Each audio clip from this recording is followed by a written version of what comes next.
Happy Saturn day. Come with a quick word this morning, right? Oftentimes you may hear me or other people say you want to make sure that you're following spirit when you're making decisions in life. Make sure that you're following spirit. You hear that all the time, and I realize that sometimes the plight could be peace, y'all, peace. The plight could be, is it spirit talking to me or is this ego talking to me? You know, because many are starting to become aware that this ego mind plays such a big role in your life, you know. And I think it's a good morning. Yeah, headed to the garden right now. It's a good thing to have these contemplations, to have this, to do the introspection work, making sure that you're not coming from a place of ego. But one thing I want to say is, like, be careful not to get too obsessive about trying to judge your thoughts, trying to judge your decisions. I think what you may want to focus more on is purifying the heart, purifying the mind. And then once that, if you're continuously doing that, then the ideas that you get, the decisions you find yourself making will most likely come from the place that's more in alignment with spirit. Because what gets in the way, or what we find when we find ourselves moving from ego versus spirit, is because we're operating from egoic perceptions, ideas, thoughts, and so we're operating from that place. So you want to address the place of operation more than the outcomes, if that makes sense. So if you address the program, then you don't have to worry about what the program is putting out. It's kind of like, I have one of my friends, he's a programmer, a software programmer, or like he does code. I might be saying it totally wrong, but I know he writes programs. You know what I'm saying? That's his job.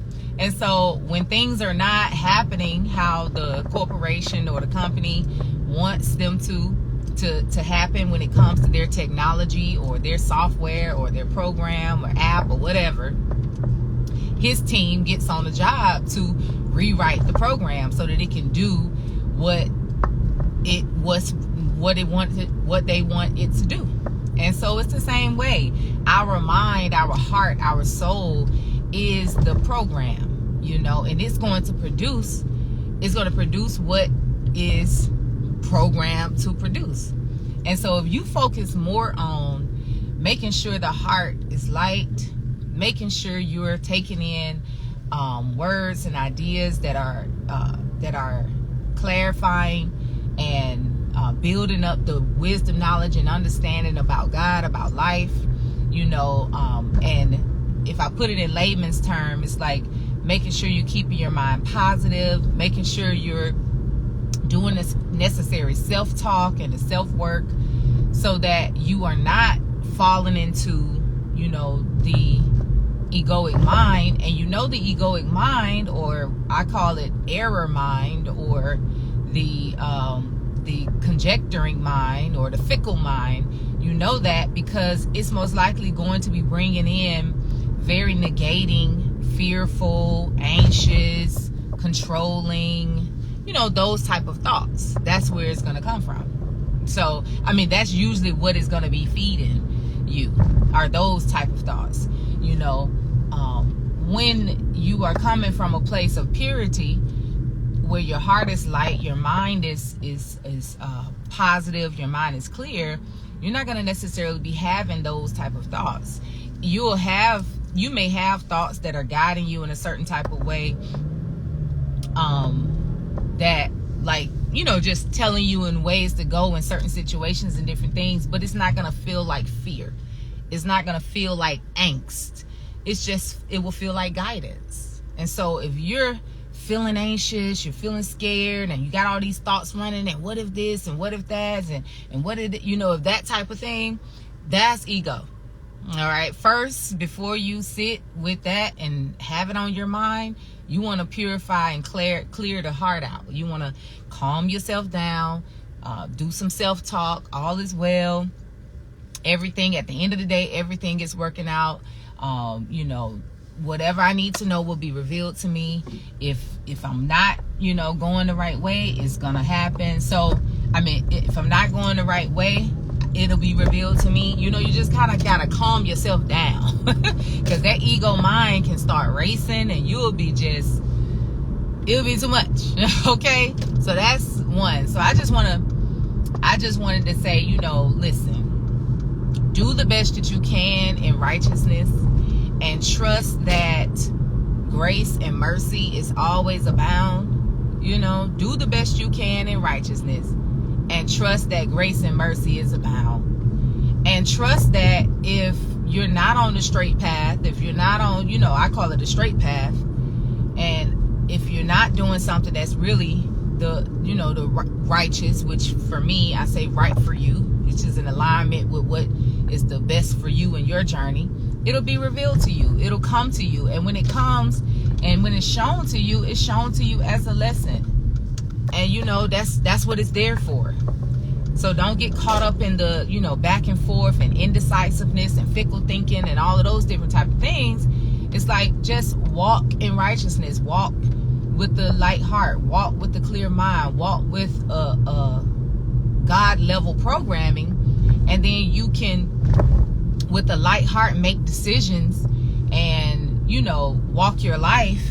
And listen, if it's not really in alignment, it'll be shown, and you're going to learn a lesson. That's for sure. And if you don't learn the lesson, don't worry about it. It's going to come right back on around at some point. And you may learn it then. And if you don't learn it then, that's okay too.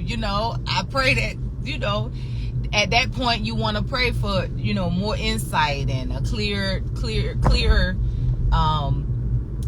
hearing, because intuition is always talking to us. God is always talking to us. We're always given signs and symbols, always. It's not the case that it's just oblivious. No, you're just not listening, or the ego mind might be way too loud for you to be able to hear. And so then just center your prayers around being able to hear more, being able to see more. Just center it around that. So just wanted to come to say that, listen, do the best that you can in righteousness, and trust that grace and mercy is abound. And if you're not on the straight path, trust that life or God is going to show you, and it's going to come as a lesson. And, get that lesson and keep on going. Keep on striving. Just keep striving in righteousness. You feel me? Like, don't go too hard on yourself. Don't get caught up with the loops of the mind. Just, if you have decisions you need to make, or if you just be prayerful about it, try your best to listen, especially when you have decisions to make and you feel like you just having a hard time making them. You definitely want to spend more time with self. You want to spend more quiet time. You want to breathe. You want to calm down. You want to relax. You want to separate yourself from the world for a little while, just so you can be able to hear. And then once you feel like you got that insight, or you got that guidance, move forward with it, and just trust that you can speak grace over it. I speak that grace will cover me in this decision, and that if anything I need to know that I don't know in regards to this decision, it'll be revealed to me. You gotta just kind of trust that and put that out there, just like that. I pray this was a word that was resonant. I'm headed to the garden. If you're in Atlanta, head on over to the garden. 3353 Washington Road. It's beautiful out here. It's a nice day. The garden is looking amazing. The store is open today. And hey, we're gonna have a good time. I plan on hanging out here for the rest of the day. I love being here. It's such a nice vibe. Let me take a little second. I can't look at y'all comments until I park, so give me a second and I'm gonna look at your comments and acknowledge you. I tend to, when I'm trying to express something, I tend to not look at the comments just so I can give a clear word, but I don't want to seem like I'm just ignoring y'all when y'all be talking, because y'all don't just always be talking. So let me, dang, them peppers got wet again. I gotta keep them peppers dry. All right, let's go back. All right, in all caps, spirit is addressing egos. Everyone swears my goal is entrepreneurship and employment. It is a thing, but if my current mission is speaking to this system, I may be more in line with spirit than FOL. Interesting. Okay. Oh, then folks know. I love that everyone has advice, but no one is my current position. It has aligned this way for a reason. I am shifting to a strong walk. God's got us, humbly and in strength. All right, my brother. It's been too long. I need to come visit you again. Yes, you do. The garden is very peaceful. It is. I'll give a little tour because I just pulled up. So if you want to see the garden, hang tight for a little second. Jesus was crucified because number of people wanted to humble him. He was doing what spirit had led him to. Real talk. He literally taken out of here because they thought he was too big for his britches. Well, I mean, that's a story. That's a way to look at it. You know how I see it and how the story is told is that it was the plan from the beginning. So it was like, all of that came with it, but that was a plan from the beginning, and it's showing us, it tells us, hey, listen, you got a plan, a divine plan over your life that's unique for you, and you will have experiences with other people and all that kind of stuff, but you can't get caught up in that because people will see they will perceive your journey, they will perceive you, how they see you, the people who love you, the people who hate you, both will perceive you how they perceive you from their lens. They will want what they want from you from their lens. They will expect what they expect from you from their lens. You can't ever do nothing about that, but I think one thing out of the many things that the Jesus story teaches us is don't get caught up in other people's concerns.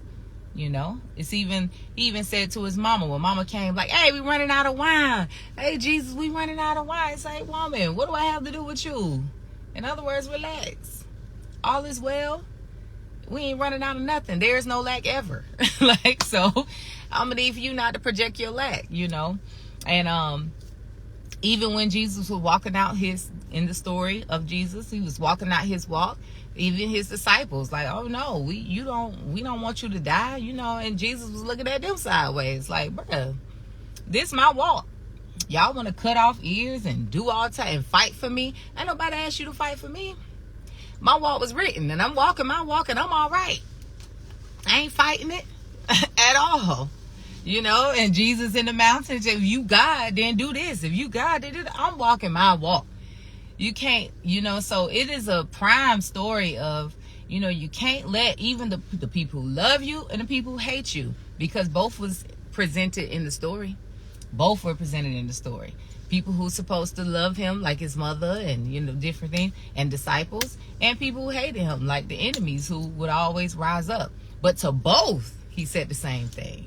I'm about my Father's business, and I'm walking my walk. So I love you. I'll walk with you. I'll walk this journey in alignment with why you're present in my life. But just because you're in my life and you present yourself as a lover or a hater, I can't bend my walk. I gotta walk my walk, and I have to stay in tune with spirit. So I may have to walk off sometimes. I may have to go to the mountain sometime. May have to retreat sometime. I may have to do whatever I need to do. But the voice of the Almighty is what is leading and guiding me. So I have to make sure I'm under that voice. So, yes, a part of the story was crucifixion, but that was a part of the story. That was a part of the walking. That was a part of the work. You feel me? And I love how it was accepted. Everyone keep doing your work, and we will be ready for each other. I love what you do. Give thanks. Exactly. Everyone turned their back on him. Don't get caught up in judgment, because no matter how many tricks or miracles you turn, it will never be enough for man's judgment and murder and rejection. This time around, there are people who will not turn him over to the enemy. More people walking in spirit. You are walking in spirit, and you will Be ready for others too. They will come to you. Ashe, give thanks, give thanks, give thanks. And I always want to emphasize, just in case you don't know, if you're listening into this right now or as a replay, OU, one of the pillars or missions of OU Ministries is to talk about biblical stories from a metaphysical standpoint, because many of us were reared with the book. Many of us was reared with it, and many of us have experienced what we perceive to be trauma, or what we receive as trauma from the hands of religion and the Bible. Many of us have experienced breakthroughs by living with and by the word. And many of us have never been exposed to the deeper levels of understanding of Scripture. And so one thing here with OU Ministries, with the membership, every Wednesday we meet and we're talking about Scripture. We're talking about what it is, what does it mean, what is it teaching us? And those who are in that group, they are ones who want to hear. They want to know. They see the value in a holy book. They see the value in a holy text that can give some kind of guidance in this here life, versus, just trying to grapple or grasp at anything to try to get guidance. They have some level of value of subscribing to a book or books, holy text to help to lead and guide them. And so here at OU, I focus more on the Bible. Sometimes I'll speak of different holy texts, but predominantly the Bible. And as we just came from a book study, the book was Let There Be Light, where we studied the metaphysical meaning of quite a bit of the Bible. But and currently I'm doing a series called What Would Jesus Do? And we're just breaking down the metaphysical meaning of the journey of Jesus, and what it's telling us about our walk, and how, and what we're going to deal with in our walk, and how we can stay in alignment through that walk. And a big part of that walk is the work with the heart and the mind. A big part of that walk. And a lot of the stories of the Bible is teaching you about the challenges of the consciousness and of the heart, and how to continuously stay in alignment with the Creator, keep a light heart, and continuously remember what you are as a child of God. Continue to remember what you are as an inheritor of grace and love and mercy and all of those different type of things. So these stories in the Bible, it has these lessons in them if you know how to read it. And a lot of us have been taught it from the historical standpoint and the literal standpoint, but many have never even heard the metaphysical representation of the Bible. And so that's the focus at OU Ministries. I always give the example, like, a lot of people hear about David and Goliath. I just remember being little and was like, okay, the story about the guy being swallowed by the whale, David and Goliath, all these different type of things. I always had these little pondering questions like, okay, so are there really giants? And, oh man, he got swallowed by the whale. Like, I just always had these questions. They weren't like, I don't believe, or hey, peace, I don't believe, or I don't want to believe. It was just more like, okay, so Noah built the ark. Like, how big was it? Like, could it fit in out? Like, can we do, like, are we, I just had these questions, right? But then when I started learning the Bible from a metaphysical standpoint, I was like, oh, wow, that makes total sense. So take, for instance, the story of David and Goliath. A part of that story, because all the stories are quite multi-tiered and multi-level, quite deep. It can go, it's a rabbit hole with all the stories. But one part of that story is Goliath, in the metaphysical studies, the cities that the people are from, or the nations that the people are from, represents a state of consciousness. And so this Goliath was from a certain people. And that those people represent a state of consciousness that is doubt. It's like confusing doubt, like that stagnating doubt. And Goliath is like represents that giant root level doubt. And this is what David, that represents divine love, was fighting.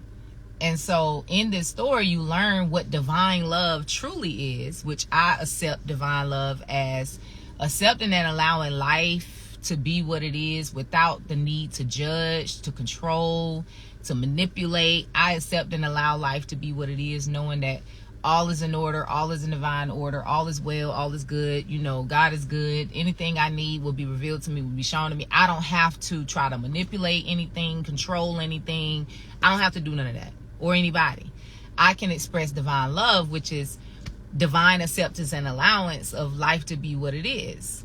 And if something presents itself that is off-putting or scary or whatever, I can process it in truth and still lighten my heart and walk in love. That's divine love. That's what David is. And David defeats doubt, Goliath, you know, and defeated it with a stone, smooth stone. That's a story in itself. And hit Goliath in the middle of the forehead. And if you study the brain, you will know what's here in the middle of the forehead. Some people go, oh, okay, the third eye, but it's deeper than that. If you study the brain, you will know what's here right there in the front, what that controls. And it controls the perception. It controls how you see things, how you perceive things. And so the David and Goliath story has a lot of lessons in it, from divine love to identifying the root level doubt in your life, what's causing the levels of doubt that keeps you from keeping faith. And then also looking at your perceptions, how you see things, why you see things the way you see things. All of that is in the lesson of David and Goliath. I don't know many who have heard it in that way. I don't know many. So, you know, so I'm like, if we wouldn't be so ready to throw the Bible away or just stay stagnant at one level of understanding, if we really understood how these holy texts have deeper level lessons in it, where you don't have to, you know, if you go into the self-help, if you look to the self-help industry to try to help you to be able to navigate life, to try to help you to be able to navigate your thoughts and all of those different things, it's so much that you could be on a forever journey of trying to figure yourself out or forever journey trying to be right or righteous. But if you have a text like the Bible, and the Bible is not the only one, but if you have a text like the Bible, that if you really do learn how to read, it can really show you what many would call the secrets of life, the alchemy of life, the way of the walk, you know, and you know how to read it, it's powerful. It can be real powerful in your life, and you can calm down and chill out, you know, because it'll show you that everybody really walking the same journey, really, truly. Everybody walking the same journey. Everybody dealing with the same thing when it comes to your mindsets and consciousness and habits and egos and vices and appetites and all. Everybody dealing with it the same way. Real talk. Some are dealing with some more than others, different things more than others, and that's why in the Bible you have different stories. All those stories represents the different ways that we have the way of life, the different cycles and circles and stuff of life. That's what these stories are about, if you really understand how to read it. So just FYI, when it comes to the memberships of OUN, when you hear me talking about the Thrive membership, the Immerse membership, these are people who are interested in the metaphysical studies and interested in learning from a more sacred scriptural standpoint how to stay in alignment and be able to experience their inheritance as children of God, for real. Be able to really walk as a divine being, you know, understanding how to do that, you know, and it's possible. I bear witness. All right, y'all. So peace and love. Give thanks. This has been good vibing with y'all today. I appreciate your attentiveness. And I hope to see you all at the garden soon. Oh, I'm tripping. Who was here for the tour? Wait a minute. Let me give a tour real quick and then I gotta go. My intention was to get here early so I can do some things before I get started. All right. Woo. I am sore. Oh my goodness. I started back doing that TRX. All right, so let's give a tour from here. All right. Welcome to Oyun. Let's see. Do I need to clean the camera? I've done a little porch. Hold on, y'all. All right. There we go. That's a little better. These flowers holding on. They yet holding on. Give thanks. So this is the front. The rose bush is looking beautiful. The rosemary is looking amazing. Let me take my shoes off and get some morning dew on my feet. Isn't that amazing? Give thanks. So we got the rosemary welcoming us in the front. They're doing so amazing. I bought them as babies and now they're just doing so well. And you know what, y'all? I'm going to end and I'm going to come back on because I want to save this on the page as a tour. So if you want to see the garden, hop back on real quick. All right, peace.